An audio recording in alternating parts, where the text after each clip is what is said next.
जय हिंद दोस्तों, आप सभी का स्वागत है हमारे क्लासेस जीएसआर क्लासेस में। जीएसआर क्लासेस में दोस्तों, आज हम हड़प्पा सभ्यता को पढ़ने वाले। हिस्ट्री में, किसमें? हिस्ट्री में। हिस्ट्री में हम हड़प्पा सभ्यता को पढ़ेंगे। किसको पढ़ेंगे? हड़प्पा सभ्यता को पढ़ने वाले, ठीक है। तो इसमें हम देखेंगे, मतलब थ्योरी बेस्ड आपका क्वेश्चन है। क्या है? थ्योरी बेस्ड एक थ्योरी बेस्ड है, जो कि आपके बिहार शिक्षक भर्ती किसके लिए इम्पोर्टेंट है? बिहार शिक्षक भर्ती के लिए इम्पोर्टेंट है, ठीक है दोस्तों। तो इससे पहले दोस्तों, अगर हमारे चैनल पर पहली बार आए तो हमारे चैनल को सब्सक्राइब जरूर कर दीजिएगा। वीडियो अच्छा लगे तो लाइक जरूर कीजिएगा, ठीक है। तो चलिए शुरू करते हैं, आपका समय न बर्बाद करते हुए आज का पहला लाइन, ठीक है। चलिए शुरू करते हैं, देखिए। तो चलिए देखते हैं हड़प्पा सभ्यता। तो आज हम क्या पढ़ने वाले हैं? हड़प्पा सभ्यता। तो देखिए, हड़प्पा सभ्यता की अगर बात करें, किसकी हड़प्पा सभ्यता, तो देखिए सिंधु घाटी सभ्यता या फिर हड़प्पा सभ्यता, जो कि 2500 ईसा पूर्व से 1750 ईसा पूर्व तक माना जाता है इसका समय काल, ठीक है। तो देखिए, तो सबसे पहला पॉइंट ये है हमारा। पहला पॉइंट है कि सैंधव सभ्यता आदि ऐतिहासिक काल मानी जाती है। किस काल की मानी जाती है? आदि ऐतिहासिक काल की सभ्यता है। इंपॉर्टेंट है, हर एक पॉइंट इंपॉर्टेंट है बस, ठीक है। तो देखिए, पहला ही उससे भी इम्पोर्टेंट पहला पॉइंट है कि हड़प्पा संस्कृति को कांस्य युगीन सभ्यता कहा जाता है। क्या कहा जाता है? हड़प्पा सभ्यता को कांस्य युगीन सभ्यता कहा जाता है। आगे कहता, हड़प्पा के लोगों को तांबे में टिन मिलाकर कांसा बनाने की विधि आती थी। मतलब कांसा किस मिश्र धातु का बर्तन है? तांबे एवं टिन। किस लोगों को आता था? हड़प्पा के लोगों को आता था, ठीक है। तो आगे देखिए, आती थी। अगला पॉइंट है, ताम्रपाषाणिक पृष्ठभूमि पर सिंधु घाटी नामक विकसित सभ्यता का आविर्भाव हुआ था, जिसका केंद्र भारतीय उपमहाद्वीप में पश्चिमोत्तर भाग में है। कहाँ है? भारतीय उपमहाद्वीप के पश्चिमोत्तर भाग में। कहता है, उससे भी इम्पोर्टेंट पॉइंट है, देखिए। पॉइंट है कि हड़प्पा टीले का सर्वाधिक उल्लेख 1826 ईस्वी में चार्ल्स मेसन द्वारा किया गया। किसके द्वारा किया गया? चार्ल्स मेसन द्वारा किया गया। हड़प्पा टीले का सर्वप्रथम उल्लेख 1826 में, ठीक है। ये थे कुछ पॉइंट। इसमें से आपको दो इंपॉर्टेंट पॉइंट याद रखना है कि हड़प्पा सभ्यता को ही कांस्ययुगीन सभ्यता कहते हैं। दूसरा, इस हड़प्पा टीले का सर्वप्रथम मतलब उल्लेख किया गया 1826 में। कब किया गया? 1826 में, चार्ल्स मेसन द्वारा। किसके द्वारा? चार्ल्स मेसन द्वारा, ठीक है। चलते हैं अगला पॉइंट, देखिए। अगला पॉइंट है, कहता है, लेकिन एक प्राचीन उन्नत सभ्यता का रहस्योद्घाटन 1856 में कराची एवं लाहौर के बीच रेल पटरी बिछाने के दौरान हुआ। मतलब बोलता है, इस सभ्यता का जो रहस्य हुआ 1856 में कराची एवं लाहौर के बीच जो रेल पटरी बिछाने के क्रम में हुआ, जब जॉन ब्रंटन और विलियम ब्रंटन नामक अंग्रेज ने दो प्राचीन नगरों हड़प्पा और मोहनजोदड़ो का पता लगाया। किसका पता किन्होंने लगाया?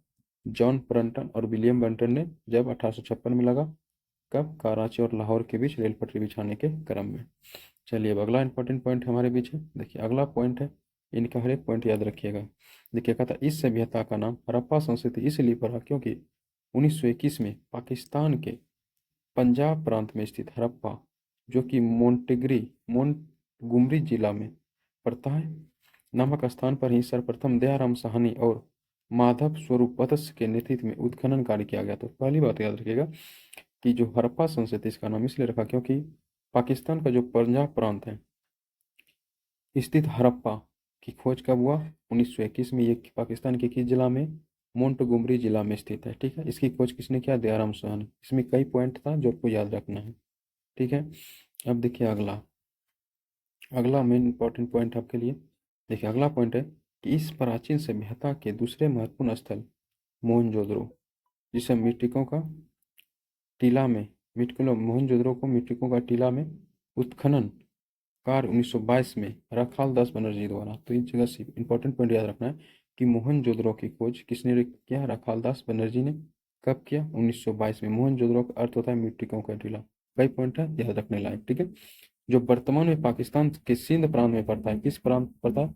सिंध प्रांत के लड़काना जिला में। तो मोहनजोदड़ो किस जिला में है? लड़काना जिला में, ठीक है। चलिए, हो गया दोनों पॉइंट स्थिति। अब देखिए, कहा जाता है, आगे पॉइंट याद रखिए, कि उक्त दोनों स्थलों पर संयुक्त उत्खनन कार्य के पश्चात भारतीय पुरातत्व विभाग के तत्कालीन महानिदेशक सर जॉन मार्शल ने 1924 ईस्वी में सिंधु सभ्यता कांस्य युगीन सभ्यता नामक एक उत्खनित नगरीय व्यवस्था की खोज को विधिवत घोषणा किया था। किसने किया था? जो उसमें भारतीय पुरातत्व विभाग के तत्कालीन महानिदेशक थे सर जॉन मार्शल ने। किसने? सर जॉन मार्शल ने इसको घोषणा की थी। चलिए अब अगला पॉइंट देखिए, इंपॉर्टेंट है आपके लिए। देखिए अगला पॉइंट की बात करेंगे तो बाद में जोसेफ जे एफ मेके ने 1927 में से 1931 ईस्वी तक तथा जी एफ डेल्स ने 1963 ईस्वी में मोहनजोदड़ो में उत्खनन कार्य किया। तो ये इंपॉर्टेंट उतना नहीं था। अब देखिए आगे, पिंगट ने हड़प्पा एवं मोहनजोदड़ो को विस्तृत साम्राज्य की जुड़वां राजधानी कहा था। आपसे क्वेश्चन पूछा जाता है कि हड़प्पा एवं मोहनजोदड़ो को जुड़वां राजधानी के रूप में किसने कहा बताया है? तो वो बताया पिगट ने। किसने बताया? पिगट ने बताया। चलिए अब इम्पोर्टेंट अगला टॉप पॉइंट है। अगला पॉइंट की बात करें तो कहता वैसे तो हड़प्पा सभ्यता का केंद्र पंजाब और सिंध, मुख्यतः सिंधु घाटी में, लेकिन सैंधव सभ्यता दक्षिण और पूर्व में बलूचिस्तान, गुजरात, राजस्थान, हरियाणा, पश्चिमी उत्तर प्रदेश, जम्मू और उत्तरी अफगानिस्तान तक विस्तृत है। ठीक है, देखिए पॉइंट है अगला पॉइंट है कि यद्यपि हड़प्पा सभ्यता के लगभग 1000 स्थलों के बारे में जानकारी प्राप्त हो चुकी है, लेकिन इनमें से केवल 6 नगर ही प्रमुख माने जाते हैं। उसमें से आपका पहला मोहनजोदड़ो, हड़प्पा, मोहनजोदड़ो, सिंध। अब देखिए अगला है, 3 हो गया, हड़प्पा, मोहनजोदड़ो, सिंध। और अगला है सिंध का चोहंद्रो, हड़प्पा, मोहनजोदड़ो, चोहंद्रो, गुजरात का लोथल और उत्तरी राजस्थान का कालीबंगा तथा हरियाणा के हिसार जिले में बनावली। तो ये मुख्य 6 मुख्य रूप से जो किए थे खेल थे, हड़प्पा, मोहनजोदड़ो, चोहंद्रो, लोथल, कालीबंगा, बनावली। तो इसका स्थान भी याद रखेगा कि बनावली कहाँ पड़ता है? हरियाणा के हिसार जिले में। कहाँ पड़ता है? हरियाणा के बनावली हरियाणा के हिसार जिले में, कालीबंगन राजस्थान में, उत्तरी राजस्थान में, लोथल गुजरात में, चोहंद्रो सिंध में। ठीक, अब देखिए कहता है कि अगला पॉइंट है त्रिभुजाकार हड़प्पा संस्कृति का समूचा क्षेत्रफल कितना है? आपको याद रखिए, इकाई, दहाई, सैकड़ा, हजार, 10,000, लाख, 10 लाख, यानी 12,99,600 वर्ग किलोमीटर था, जो तत्कालीन मिस्र एवं मेसोपोटामियाई क्षेत्र से काफी अधिक था। ठीक है, ये पॉइंट है। आगे देखिए अगला है, देखिए अगला है पॉइंट है सिंधु सभ्यता का विस्तार भारत एवं पाकिस्तान के लगभग 1500 स्थलों पर किया गया। कहाँ किया गया? 1500 स्थलों पर। ठीक है, खुदाई में मिला है, लेकिन इसका देखिए अब सीमा, हड़प्पा सभ्यता की सीमाएं देखनी है हमको। ठीक है, जो फैला हुआ है त्रिभुजाकार में। तो देखिए हड़प्पा सभ्यता के उत्तरी भाग में उत्तर बिंदु क्या है उसका? मांदा, जो कि कश्मीर में पड़ता है। कहाँ पड़ता है? कश्मीर में। साउथ में यानी दक्षिण में दैमाबाद, जो कि महाराष्ट्र में। पश्चिम में सूरकांगेडोर, जो पाकिस्तान में पड़ता है। और पूरब में आलमगीरपुर, उत्तर प्रदेश। चारों दिशाएं याद रखिएगा। उत्तर में मांडा कश्मीर, दक्षिण में दैमाबाद महाराष्ट्र, पश्चिम में सूरकांगेडोर और उत्तर में पूरब में आलमगीरपुर उत्तर प्रदेश में पड़ता है। ठीक है, ये हो गया इसकी मतलब जो हड़प्पा सभ्यता की जो त्रिभुजाकार आकृति उसके सीमा।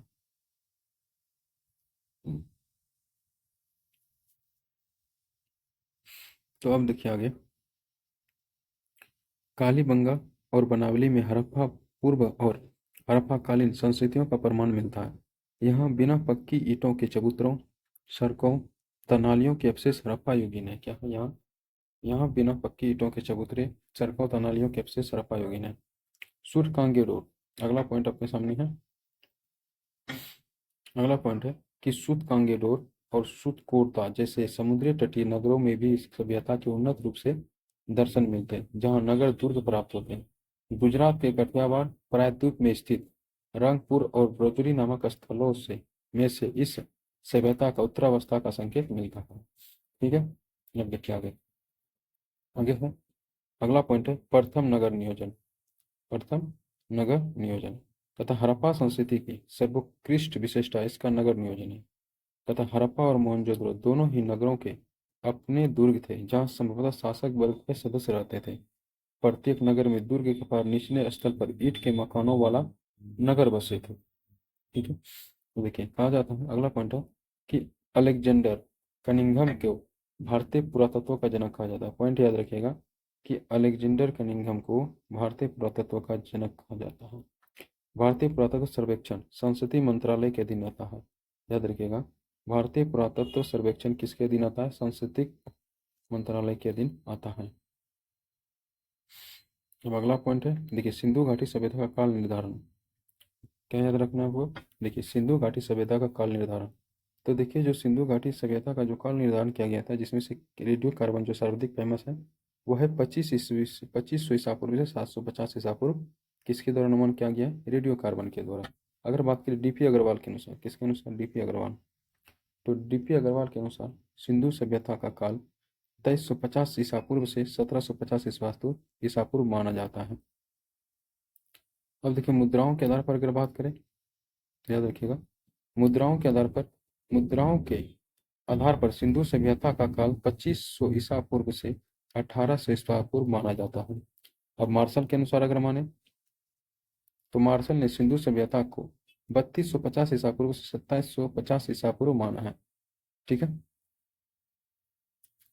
अब देखिए व्हीलर के अनुसार, अगर व्हीलर की बात करें तो व्हीलर का कहना है कि सिंधु सभ्यता का जो काल है वो है 2500 ईसा पूर्व से 1500 ईसा पूर्व का। हड़प्पा संस्कृति के अध्ययन के साथ Charles Masson, Cunningham, M Wheeler, Madhav Swarup, पतस आदि जुड़े थे। सिंधु सभ्यता के उत्थान का चरमोत्कर्ष काल 2100 ईसा पूर्व माना जाता है। किस कब को माना जाता है? 2100 ईसा पूर्व को माना जाता है। अब देखिए प्रमुख वस्तुएं जो हमें प्राप्त हुए थे, मतलब कौन वस्तुएं कहाँ से मिले थे। ठीक है, तो देखिए एक करके देखेंगे प्रमुख वस्तुएं जो हमें प्राप्त हुए किसके? हड़प्पा कालीन के। ठीक है, तो देखिए सबसे पहले तांबा। किसकी बात होगा? तांबा। तो तांबा अगर बात करें, तांबा कहाँ कहाँ से आयात होता था? तो बलूचिस्तान से, राजस्थान से। दो पॉइंट याद रखना है, तांबा कहाँ से मंगाए जाते थे? बलूचिस्तान, राजस्थान, दक्षिण भारत, अफगानिस्तान। ठीक है, तो ये चार जगह है जहाँ से तांबा आयातित होते थे, मतलब लाए जाते थे। ठीक है, अब टीन की बात करेंगे तो टीन बंगाल से, अफगानिस्तान से और ईरान से। टीन कहाँ कहाँ से मंगाए जाते थे? बंगाल से, अफगानिस्तान से, ईरान से। चांदी अब जो मंगवाता था हुआ था अजमेर, दक्षिण भारत, अफगानिस्तान और ईरान। चांदी जो आते थे वो कहाँ कहाँ से? अजमेर से, दक्षिण भारत से, अफगानिस्तान से और ईरान से। ठीक है, अब देखिए अगला पॉइंट अगर बात करें, अगला जो वस्तु है वह है लाजवर्द। तो याद रखिएगा, लाजवर्द वध सखा से, कहाँ से? वध खां से, उत्तर पूर्व अफगानिस्तान से, मोसोपोटामिया से। ठीक है, ये चार जगह से लाजवर्द लाया जाता था। अगर हम बात करें सोना, सोना कहाँ से लाया जाता था? तो सोना मैसूर और कंधार से। कंधार कहाँ पड़ता है? अफगानिस्तान में। ठीक है, और मैसूर भारत में पड़ता है। ठीक है, यहाँ से सोना लाया जाता था। ठीक है, अब देखिए स्फटिक तो पामीर से, कश्मीर और फारस से। जिमोनिया महाराष्ट्र से आता था। शंख, कौरी, याद रखिएगा शंख और कौरी वह दक्षिण भारत और सौराष्ट्र से। कहाँ से आता था? दक्षिण भारत और सौराष्ट्र से। गोमेद सौराष्ट्र से आता था। अब जो सेलखरी, याद रखिए इंपॉर्टेंट है, सेलखरी कई बार पूछा गया है। ये बलूचिस्तान से लाया करते थे। कहाँ से? बलूचिस्तान से। ठीक है, देखिए जो सेलखरी थे ये कहाँ से आया जाता था? ये बलूचिस्तान और राजस्थान से। कहाँ से मंगवाए जाते थे? बलूचिस्तान और राजस्थान से मंगवाए जाते थे। सीसा, सीसा ईरान, अफगानिस्तान एवं राजस्थान से। सीसा कहाँ से मंगवाए जाते थे? सीसा मंगवाए जाते थे ईरान, अफगानिस्तान एवं राजस्थान से। हरित नीलमणि ईरान से। कहाँ से मिलता था? ईरान से। और नीलमणि की बात करें तो वो महाराष्ट्र से आता था। कहाँ से आता था? महाराष्ट्र से। ठीक है, इतना पॉइंट आपको याद रखना है। अब देखिए हड़प्पा संस्कृति के पतन के कारण जो मत के संस्थापक है किसका पतन क्यों हो गया, जो इसमें दो तीन याद रखना, हमको सब याद नहीं करना।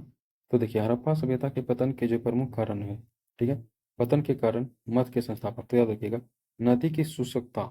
नदी की शुष्कता कौन मानते हैं? सूद और अग्रवाल। सूद और अग्रवाल का कहना है कि हड़प्पा कालीन जो पतन हो गया वह किसके कारण? शुद्ध मतलब नदी के पतन के कारण हुआ था।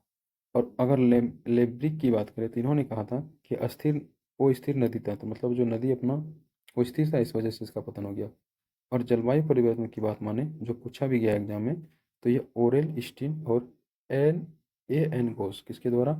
ए एन ओरेन स्टीन और ए एन घोष का कहना है कि जलवायु परिवर्तन के कारण हड़प्पा संस्कृति का क्या हो गया? पतन हो गया। ठीक है, अगर देखिए बात करें आपदा की, किसका? KUR केनेडी का कहना है कि प्राकृतिक आपदा के कारण हड़प्पा सभ्यता का क्या हो गया, पतन हो गया। अब देखिए रेइस और डेल्स इन दोनों का कहना है कि भूकंप के कारण इस सभ्यता का पतन हुआ है। फेयर सर्विस पारिस्थितिकी असंतुलन के कारण। आर मार्टी व्हीलर ने मानते हैं आर्यों के आक्रमण से, किसके आक्रमण से, आर्यों के आक्रमण से।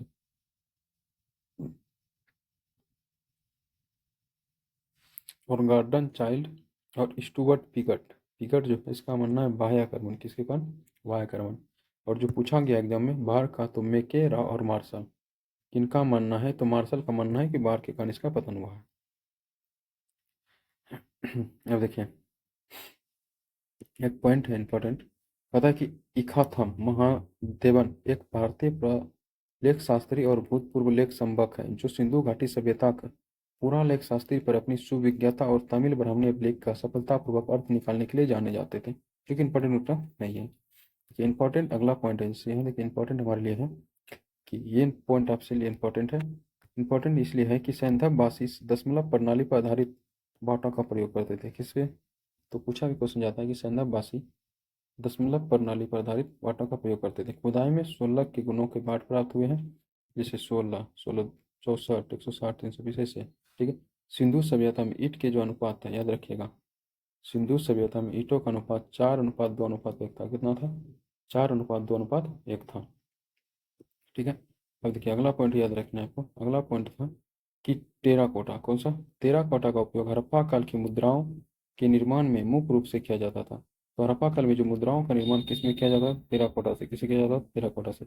सैंधव वासियों के जीवन का मुख्य व्यवसाय था कृषि कार्य, याद रखिएगा पॉइंट है कि सैंधव वासी जो जीवन का मुख्य व्यवसाय था वह क्या था, कृषि कार्य था। सिंधु घाटी सभ्यता के विषय में जानकारी कम प्राप्त हुई क्योंकि उस काल में लिपि आज तक पढ़ी नहीं जा सकी, ठीक है। इसलिए जो जो इंपॉर्टेंट है आपको याद करते जाना है। अब देखिए कहता है सिंधु घाटी सभ्यता की जो लिपि थी वह भाव चित्रात्मक थी, कई बार पूछा गया। सिंधु घाटी सभ्यता की लिपि कैसी थी, भाव चित्रात्मक थी।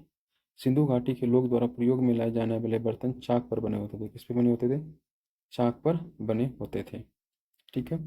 देखिए अगला पॉइंट की बात करेंगे, देखिए अगला इंपॉर्टेंट पॉइंट हमारे लिए, देखिए अब अगला है, कहता है पतली गर्दन वाले आकार के घड़े तथा लाल रंग के बर्तन पर काले रंग की चित्रकारी हड़प्पा के बर्तन की मुख्य विशेषता थी, ठीक है। आगे कहते हैं सिंधु सभ्यता से प्राप्त अनाज चावल, जौ, गेहूं, कपास, तरबूज, मटर आदि जूसी तेल मिले हैं, ठीक है। अगला इंपॉर्टेंट पॉइंट है, इंपॉर्टेंट पॉइंट है कि हड़प्पा सभ्यता के सर्वाधिक स्थल गुजरात में मिले हैं, कहाँ मिले हैं, गुजरात राज्य में, कहाँ मिले हैं, गुजरात राज्य में। पहली बार कपास उपजाने का श्रेय किसको जाता है, हड़प्पा वासियों को, किसको जाता है, हड़प्पा वासी। यहाँ के लोग लकड़ी के हलों का प्रयोग जुताई के लिए तथा पत्थर के हंसियों का प्रयोग फसल काटने के लिए क्या करते थे। देखिए इंपॉर्टेंट क्वेश्चन कहता है कि सर्वप्रथम स्वास्तिक चिन्ह के अवशेष हड़प्पा सभ्यता से मिले, कहाँ से मिले हैं, सर्वप्रथम स्वास्तिक चिन्ह के अवशेष हड़प्पा सभ्यता से मिले हैं। लोथल में, याद रखिएगा, लोथल में मिट्टी से निर्मित घोड़े की प्रतिमा, लोथल में निर्मित घोड़े की प्रतिमा प्राप्त हुई है। घोड़े की प्रतिमा कहाँ से मिली है, लोथे से। संदपवासी जो है मातृ देवी की पूजा क्या करते थे, किसकी पूजा क्या करते थे, संदपवासी के लोग मातृ देवी की पूजा करते थे। तो देखिए चावल के प्रथम साक्ष्य लोथल एवं रंगपुर से मिले हैं, चावल के प्रथम साक्ष्य लोथल एवं रंगपुर से मिले हैं। देखिए पॉइंट है अगला, कहता है सिंधु क्षेत्र का प्राचीन नाम मेलोहा था, क्या था, सिंधु क्षेत्र का प्राचीन नाम क्या था, मेलोहा था। सिंधु मोहरों पर एक श्रृंगी सांड के चित्र सर्वाधिक मिले हैं। सिंधु सभ्यता के लोथल एवं कालीबंगा से हवन कुंड के साक्ष्य मिले हैं, किसके साक्ष्य मिले, हवन कुंड के। सिंधु सभ्यता के लोथल एवं कालीबंगा से हवन कुंड के साक्ष्य मिले हैं। देखिए इनके पालतू पशु कौन कौन है, बैल, भैंस, भेड़, बकरी, सुअर, ये सब इनके क्या है, पालतू पशु हैं। कुत्ता, बिल्ली, गधा, ऊँट, कुबर वाला सा, हाथी, गेंडा, ये सब क्या है, इनके पालतू पशु हैं, बैल, ठीक है।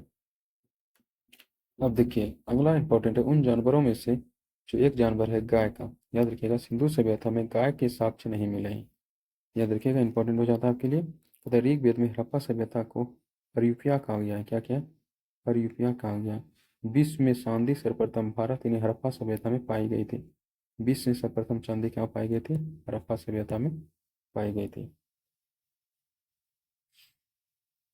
ठीक है, अगला पॉइंट है, कहता है सिंधु सभ्यता का मुख्य केंद्र हड़प्पा था। सिंधुवासी लोहे से परिचित नहीं थे, याद रखिएगा। सिंधुवासी जो है किस चीज़ से परिचित नहीं थे? लोहे से परिचित नहीं थे। आगे, सैंधव वासियों का मुख्य भोजन था जौ और गेहूँ। सैंधव वासी का मुख्य भोजन क्या था? जौ और गेहूँ। देखिए, अगला पॉइंट है,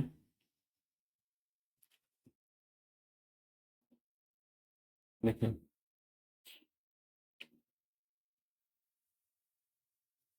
देखिए अगर पॉइंट की बात करें तो मोहनजोदड़ो की मुख्य सड़कें 10 मीटर चौड़ी होती थी। क्या होती थी? 10 मीटर चौड़ी हुआ करती थी। हड़प्पा लोग कटाई के लिए तकलियों का इस्तेमाल करते थे। किसका इस्तेमाल करते थे? तकलियों का इस्तेमाल करते थे। हड़प्पा लोग नाव बनाने की भी काम करते थे। हड़प्पा ही लोग क्या करते थे? नाव बनाने का भी काम क्या करते थे। देखिए आगे, अगला पॉइंट की बात करें तो सैंधव कालीन मोहरे बनाने में सर्वाधिक उपयोग सेलखड़ी का होता था। किसका प्रयोग किया जाता था? तो याद रखिए, सैंधव कालीन मोहरे बनाने में सर्वाधिक उपयोग क्या हुआ, किसका हुआ करता था? सेलखड़ी का। किसका हुआ करता था? सेलखड़ी का। स्त्री मृण मूर्तियां, मिट्टी की मूर्तियां अधिक मिलने से ऐसा अनुमान लगता है कि सैंधव समाज मातृसत्तात्मक था। कैसी सत्तात्मक था? तो याद रखिएगा, क्या कहता है, सैंधव समाज कैसा था? मातृसत्तात्मक समाज था। सैंधव मोहरे जो मिले हैं वो बेलनाकार, वर्गाकार, आयताकार, वृत्ताकार मिले हैं। अगला पॉइंट है कि सिंधु घाटी की खुदाई में मिले अवशेष में तत्कालीन व्यापारिक और आर्थिक विकास की द्योतक मुद्राएं हैं। ठीक है, तथा वर्गाकार मोहरें सर्वाधिक प्रचलित थी। तथा हिंदू मतलब हिंदू नहीं, सिंधु सभ्यता में वर्गाकार मोहरें सर्वाधिक प्रचलित थी। आगे, सैंधवकालीन सर्वाधिक मोहरें मोहनजोदड़ो से मिलने मिली। कहाँ मिली है? सैंधवकालीन सर्वाधिक मोहरें मोहनजोदड़ो से मिली है। अगला पॉइंट है अगला पॉइंट है कि लोथल एवं कालीबंगा से युग्म समाधियां प्राप्त हुई। तो क्वेश्चन आता है कि युग्म समाधियां कहाँ मिली है? लोथल और कालीबंगा से। हड़प्पा कालीन पुरास्थल कुणाल से चांदी के 2 मुकुट मिले। हड़प्पा कालीन पुरास्थल कुणाल कुणाल एक जगह है जहाँ से चांदी के 2 मुकुट मिले हैं। हड़प्पा में शवों को दफनाने जबकि मोहनजोदड़ो में जलाने की प्रथा विद्यमान थी। तो हड़प्पा में शवों को दफनाने का भी था और मोहनजोदड़ो में इसे जलाने की परंपरा थी। अब देखिए, अगला पॉइंट जो आपके लिए इंपॉर्टेंट है वह है लोथल एवं सूरपोरदा सिंधु सभ्यता का बंदरगाह था। क्या था? सिंधु सभ्यता का बंदरगाह था। लोथल एवं सूरपोरदा सिंधु सभ्यता का बंदरगाह था। लोथल से एक तराजू पाया गया है। लोथल से क्या मिला है? तराजू पाया गया है। सैंधव मिठास के लिए शहद का प्रयोग करते थे। सैंधव वासी लोग मिठास के लिए किसका प्रयोग करते थे? शहद का प्रयोग क्या करते थे? पर्दा प्रथा एवं वेश्यावृत्ति सैंधव समाज में प्रचलित थी। कौन कौन? पर्दा प्रथा और वेश्यावृत्ति सैंधव समाज में क्या थी? प्रचलित थी। तो अगला पॉइंट है कि सिंधुवासी बत्तख को अत्यधिक पवित्र मानते थे। सिंधुवासी बत्तख को अधिक पवित्र मानते थे। हड़प्पा संस्कृति के विनाश का ठीक कारण अभी तक ज्ञात नहीं हो पाया। सब ने अपने अपने मत दिए हैं।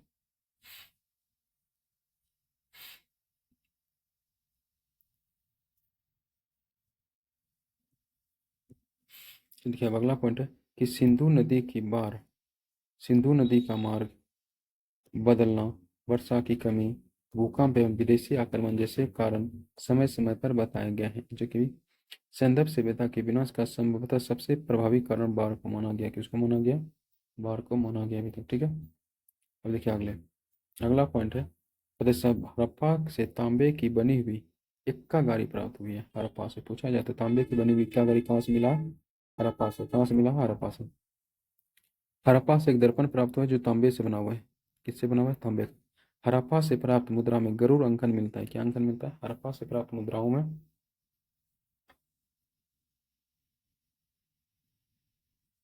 गरुड़ का अंकन मिलता है।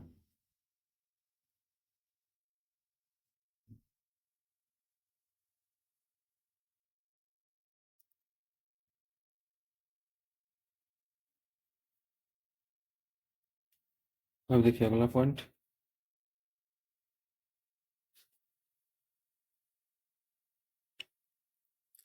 मोहनजोदड़ो में सबसे बड़ा भवन विशाल अन्नागार है। कौन है? मोहनजोदड़ो में सबसे बड़ा भवन विशाल अन्नागार है। ठीक है, आगे मोहनजोदड़ो से सूती कपड़े का साक्ष्य तथा नर्तकी के कांस्य की मूर्ति मिलती है। मोहनजोदड़ो से सूती कपड़े का साक्ष्य तथा नर्तकी के कांस्य मूर्ति मिली है। कहाँ से पूछेगा, आपसे पूछा जाएगा कि एक नर्तकी कांस्य की मूर्ति कहाँ से मिला है, मोहनजोदड़ो से। कहाँ से मिला है, मोहनजोदड़ो से। मोहनजोदड़ो से विशाल एक अन्नागार मिला है, कहाँ से, मोहनजोदड़ो से। ठीक है, अब देखिए आगे, कांस्य की नर्तकी अब उसकी मूर्ति कला का सर्वश्रेष्ठ नमूना है। मोहनजोदड़ो से 5 बेलनाकार मुद्राएं प्राप्त हुई है। बेलनाकार मुद्राएं प्राप्त कहाँ से हुई है, मोहनजोदड़ो से। ठीक है, तो अगला पॉइंट देखिए, अगला पॉइंट है कि सिंधु सभ्यता के प्रमुख स्थल लोथल में बंदरगाह का अस्तित्व मिलता है। सिंधु सभ्यता के प्रमुख स्थल लोथल में बंदरगाह का अस्तित्व मिलता है, जहाँ विदेशी जलयान का आवागमन होता था। लोथल गुजरात के अहमदाबाद से लगभग 80 किलोमीटर दूर अरब तट पर खंभात की खाड़ी में स्थित है। कहाँ है, खंभात की खाड़ी। अगला पॉइंट है यहाँ का, देखिए कहता है कि 1955-56 में हुई खुदाई में यहाँ 216 मीटर लंबी, 36 मीटर चौड़ी, 3 मीटर गहरी ईंटों की निर्मित गोदी का पता चला है। गोदी कहाँ से मिला, लोथल से। लोथल में महिला पुरुष को एक साथ दफनाए जाने का प्रमाण भी पाया गया है लोथल में। ऊँट की हड्डियाँ कालीबंगन से प्राप्त हुई है। कहाँ से, ऊँट की हड्डियाँ में कहाँ से प्राप्त हुई है, कालीबंगन से। ऊँट की हड्डियाँ कहाँ से प्राप्त हुई है, कालीबंगन से। अगला पॉइंट है कि घोड़े की अस्थियों का अवशेष सुरकोटदास में मिलता है। कहाँ मिलता है, घोड़े की अस्थियों का अवशेष सुरकोटदा से। चुहंद्रों से दावत तथा मनके बनाने की कारखाने मिलते हैं। दावत तथा मनके बनाने की नमूना कहाँ से मिलते हैं, चुहंद्रों से। ठीक है, तो ये थे इसके बारे में। ठीक है, तो दोस्तों ये थे सिंधु सभ्यता के बारे में कुछ क्वेश्चन, इंपॉर्टेंट टॉपिक पे। अगर आपको वीडियो हमारा अच्छा लगा हो तो हमारे क्लास GSR क्लासेस को सब्सक्राइब जरूर करें एवं ऐसे ही वीडियो पाने के लिए हमारे चैनल को सब्सक्राइब कर ले, मेरे दोस्तों को शेयर जरूर करें। मिलते हैं अगले वीडियो में। थैंक यू, धन्यवाद।